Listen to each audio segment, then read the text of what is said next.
लोग यहाँ पर छत्तीसगढ़ के बारे में पढ़े, छत्तीसगढ़ का भूगोल। आपको यहाँ पर छत्तीसगढ़ का नक्शा हम थोड़ा रिवाइज कर लेते हैं, ठीक है। हम लोग यहाँ पर रिवाइज कर देते हैं कि छत्तीसगढ़ का स्थिति, विस्तार और सीमा को पढ़ चुके हैं। छत्तीसगढ़ का क्षेत्रफल कितना है?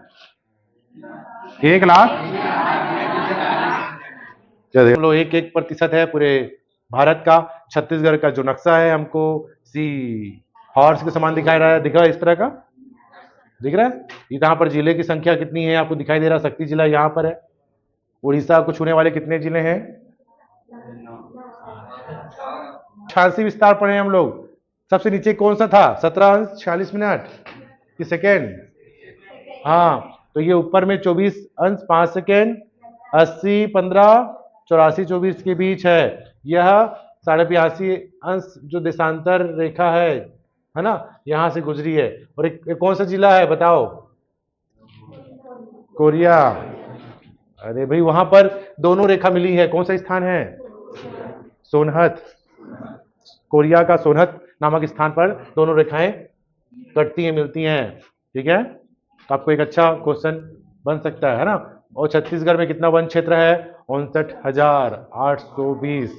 ये आप लोगों को पढ़ चुके हैं। छत्तीसगढ़ का राज्य का प्रतीक हम लोग आज का जो टॉपिक शुरू कर रहे हैं, ये छत्तीसगढ़ का राज्य का प्रतीक चिन्ह है। आपको इस तरह का देखे होंगे बहुत सारा हैं, आपको यहाँ पर दिखाई दे रहे हैं। नदी, यहाँ पर ऊर्जा, ये किले हैं, गिनोगे तो 36। देखते हैं आखिर इसमें क्या है। छत्तीसगढ़ का राज किसी में देखिए दिखा, 36 किले दिखाई दे रहे हैं। सुवर्ण धान की बालियां हैं, समृद्ध का प्रतीक है। आदर्श वाक्य क्या है? हाँ, लहराती रेखाएं क्या है? नदियां हैं। तिरंगे के रंग, छत्तीसगढ़ की राष्ट्रपति एकजुटता की बात कर रहा है। भारत का प्रतीक अशोक स्तंभ है। वृत्ताकार किसका बता रहा है? सब छत्तीसगढ़ की जितने भी जनता है, नागरिक, सब एकजुट है, एक है। इसे वृत्त का प्रतीक मान रहा है और राज्य का विकास की बात करता है, ठीक है। अच्छे देख लीजिए, ये राज्य प्रतीक चिन्ह है ना। अब देख रहे हैं कि छत्तीसगढ़ का आधिकारिक प्रतीक चिन्ह एक वृत्ताकार डिजाइन में है, जो एकता और पहचान का प्रतीक है। इसके केंद्र में भारत का राष्ट्रीय प्रतीक है अशोक स्तंभ है, लाल रंग में दर्शाया गया है। किस रंग में दर्शाया गया पूछेगा? हाँ, अच्छे से पढ़ लो, फिर पूछूंगा। जिसके नीचे सत्यमेव जयते लिखा है। प्रतीक के चारों ओर 36 छोटे किले दर्शाए गए हैं, जो छत्तीसगढ़ नाम का प्रतिनिधित्व करते हैं, जिसका अर्थ होता है 36 किलो की भूमि। प्रतीक चिन्ह के चारों ओर 2 सुनहरे धान की बालियां हैं, जो कृषि और समृद्धि का प्रतीक है। नीचे भारतीय तिरंगा नदी की लहरों के रूप में दिखाया गया है, जो राष्ट्रीय भावना और जीवन धारा को दर्शाता है। एक ऊर्जा प्रतीक भी सम्मिलित है, जो राज्य के विकास और आत्मनिर्भरता का संकेत देता है। यह प्रतीक छत्तीसगढ़ की विरासत, मूल्य और दृष्टिकोण को सुंदर दर्शाता है। फिर हम देखते हैं कि छत्तीसगढ़ का राज्य प्रतीक जो है, यह जो छत्तीसगढ़ में जो 36 किले हैं, यह किस रंग में दर्शाया गया है? हरा में। मध्य में जो अशोक स्तंभ है किस रंग में है? और कितने शेर दिख रहे हैं? और रियल में कितने हैं?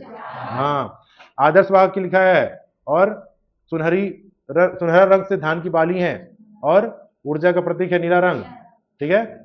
और राष्ट्र ध्वज के 3 रंग हैं। इसे कब अपनाया गया था? 4 सितंबर 2001 को अपनाया गया था। छत्तीसगढ़ कब नया राज्य बना? 1 नवंबर 2000। और देखिए 4 सितंबर 2001 को प्रतीक चिन्ह बना। तो यहां पर आपको बताना है कि धान की बालियां, ठीक है, क्लियर हुआ। अब आए राजकीय वृक्ष। राजकीय वृक्ष क्या है देखिएगा। मैं प्रश्न पूछना चाह रहा हूं कि प्रतीक चिन्ह में किले किस रंग के हैं? अशोक स्तंभ किस रंग का है? और जो धान की बालियां किस रंग की हैं? ठीक है। किले कितने हैं? 36। सत्यमेव जयते के ऊपर क्या है? सत्यमेव जयते के ऊपर क्या है? धान की बाली। देखो यार, तुम लोग क्या करते हो। ये अशोक का स्तंभ है, ये दिख रहा है ना, सत्यमेव जयते, फिर एक सर्कल है ना।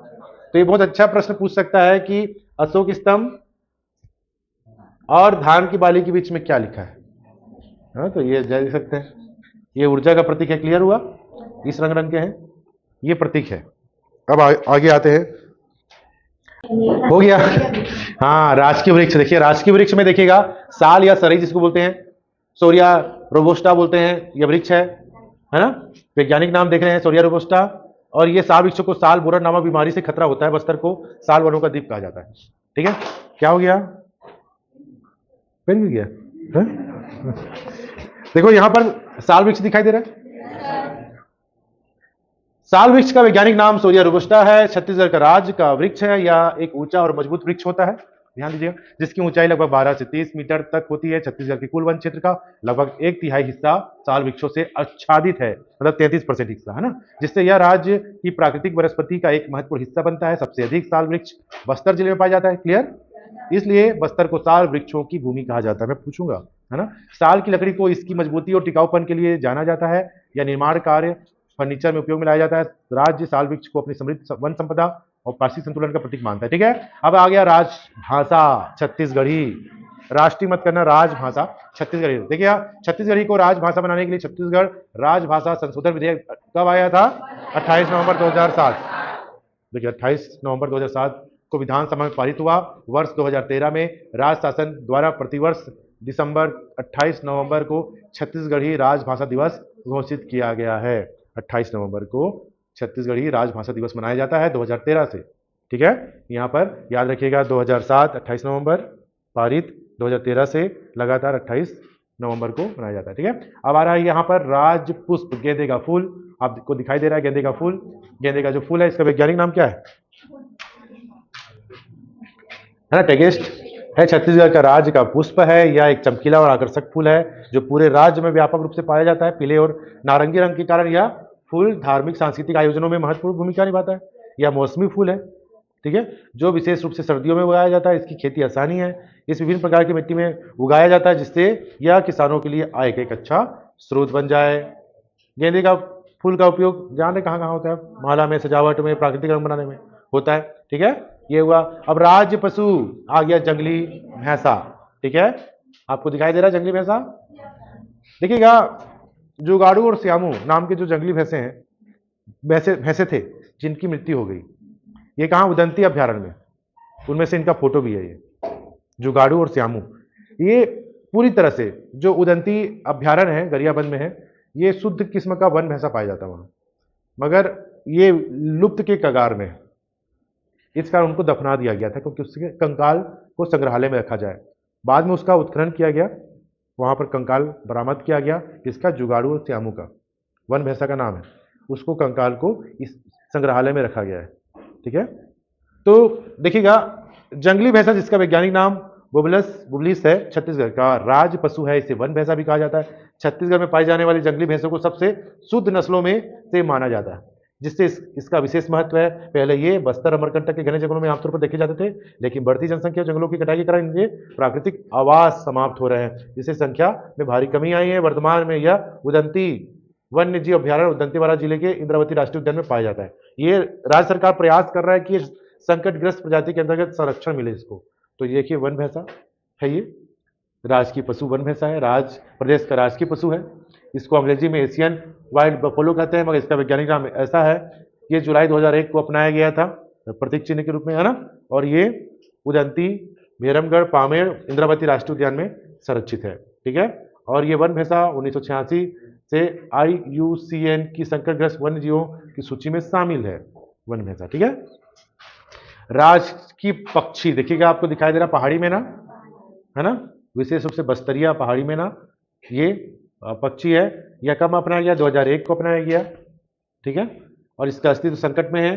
कांकेर घाटी राष्ट्रीय उद्यान में पहाड़ी मैना को संरक्षित किया जा रहा है। पहले क्या किया गया था? ये 30 फीट जो ऊंचा पिंजरे में इसको रखा गया था पहाड़ी मैना को, क्योंकि ये विलुप्त होने के कगार में थे, क्योंकि ये हुबहू नकल कर लेता आवाज का, है ना।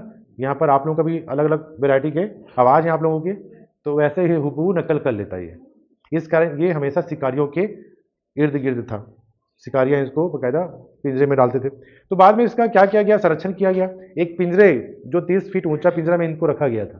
तकरीबन शुरुआत में 6 पहाड़ी मैना को रखा गया था, मगर कोई रिजल्ट नहीं आया। 2 साल हो गए, क्योंकि इसमें ये डाउट था कि कौन नर है कौन मादा, सबको रख दिए और ये परिणाम स्वरूप नहीं हुआ। इस कारण इनको क्या कर दिया? पूरे खुले आज़ादी में इनके पास क्या है? रेडियो कॉलर लगा दिया गया है। रेडियो कॉलर जानते हो? नहीं जानते? क्या है बताओ, कोई बताएगा? हाँ, तो ये पक्षियों पर विशेष प्रकार के GPS के जरिए उन पर निगरानी रखी जाए, इसका रेडियो कॉलर लगा दिया गया है। उनको छोड़ दिया गया बस्तर में। तो ये अस्तित्व इनका भी संकट में है, संरक्षित है ये। तो अब पहाड़ी मैना अब भूलिएगा मत, ठीक है। ये दिख रहे हैं, देखिए पहाड़ी मैना का फोटो है इसमें, ठीक है। राज का जो गीत है अर पा पैरी के धार, महानदी है अपार, ये इनके गीतकार नरेंद्र देव वर्मा है, देखिएगा ये नरेंद्र देव वर्मा, ये अर पा पैरी के धार के गीतकार है। प्रकाशन कब हुआ इसका? 18 नवंबर 2019 को। पूर्व गायन की अवधि कितनी है? 6 मिनट 36 सेकेंड, याद रखिएगा 6 minute 36 second complete, 6 minute 36 second हो गया। और संक्षिप्त गायन है 1 मिनट 15 सेकेंड का। उल्लेख इसमें कितने हैं, कितनी नदियों का है? 4 नदियों का है और 7 जिलों का उल्लेख है। उल्लेखित नदी कौन कौन? अरपा, पेरी, महानदी, इंद्रावती। प्रश्न आएगा, 4 नदियों को उल्लेख किया इसमें, और कितने? 7 जिलों का उल्लेख किया है। तो रायगढ़ को क्या बोला गया है? मोर मुकुट। सरगुजा बिलासपुर बांव भुजा के रूप में। आप जब इसको गाओगे तो उसमें आ जाता है, तो आपको तो याद होना चाहिए, है ना, याद भी है आप लोगों को। रायपुर है कमर और राजनांदगांव है करधन, ठीक है। दुर्ग बस्तर पेजनिया पायल, तो आपको याद रखना है यहाँ पर, ठीक है। स्पीड हो रहा है मगर आपको याद रखना है, ठीक है। चलिए बताइएगा, सरगुजा को क्या माना गया है? भुजा के रूप में, बाँ या भुजा के रूप में माना गया। चलिए, राजकीय गमछा घोषणा कब हुआ है? 14 अक्टूबर 2021। मुख्यमंत्री भूपेश बघेल उस समय जो थे, उस समय गमछा का जो प्रकार है टसर सिल्क का कोसा गमछा, ऑनलाइन आप मंगा सकते हैं। 1500 रुपये मिनिमम रेट है इसका, है ना। अब देखिए 1500 के आसपास इसका जो रेट है तकरीबन 300 के आसपास मिल जाता है। सूती गमछा, है ना। चित्रकारी किया गया गमछा, इसमें गोदना शिल्पकारी चित्रों का अंकन है। इसमें राजकीय पक्षी पहाड़ी मैना, राजकीय पशु वाद्य यंत्र और बस्तर का प्रसिद्ध गौर मुकुट और लोक नृत्य करते कलाकार। आपको एक गमछा दिखाई दे रहा है, इसमें देखिए गौर नृत्य करते हुए, है ना। और आपको ये दिखाई देगा, सब आपको दिखाई दे, धान की बाली भी है, मतलब ये आपको गमछा के रूप में दिखाई दे। तो आपको हम लोग छत्तीसगढ़ भूगोल पढ़ने से पहले ये जानना जरूरी है। और किसी को याद है पूरी तरह से गाना? कोई गा के सुनाएगा? अरपा पैरी की धार, महानदी है पर, किसी को आता है? देखिए डाउट कर रहे हैं अभी आप लोग, तो सोचिएगा।